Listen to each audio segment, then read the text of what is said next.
kailangan yung printer head mapunta sa gitna. Yan, on natin. Pag gumalaw, patayin ko yung saksak. No? Yan, patay ko na yung saksak. Then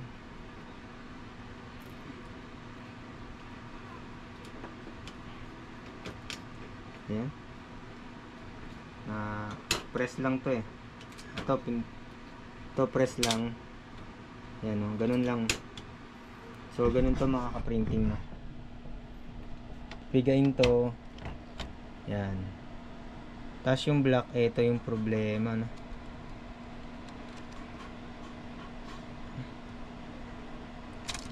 Yung black, alisin natin.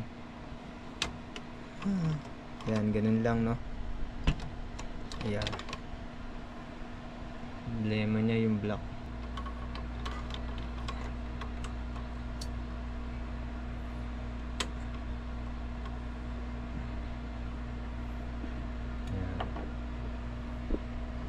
Ito lang iingatan nyo dyan, no? Ayan. Then try. Yan. Pindutin to. Tapos higop uli sa likod. All color. Yan.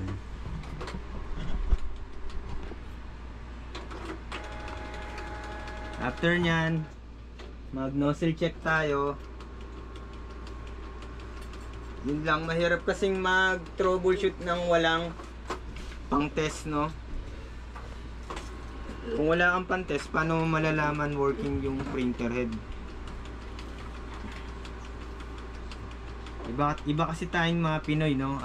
Gusto natin masulit natin ang gusto yung gamit. Yan, kung maaari pang ma-recover, no, nire-recover natin. Tingin ko may problema na talaga tong printer head. Ibang-iba yung printer head ng Canon, no? Sa Epson, integrated yung color tsaka yung black sa isang printer head. Yung Canon, yung cartridge na sinasabi, yan yung printer head. Yan, naglobat yung aking GoPro, no? So napalitan na natin ang printer head na kulay yung black, no? Ito yung may problema. Then mag nozzle check.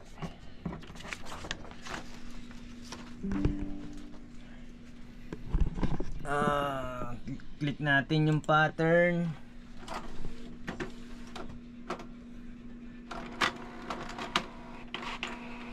Yan. Ito na yung tingnan na natin yung final. Saan? So yan nga. Ayan o, kompleto mga ka-printing. Problema talaga yung printer head. Pag ganito na yung ayan, ilang beses na to na head clean, tapos na deep cleaning, na higop, ganyan pa rin yung problema. Yan, hindi ko lang alam kung gaano kadami na ina-print ng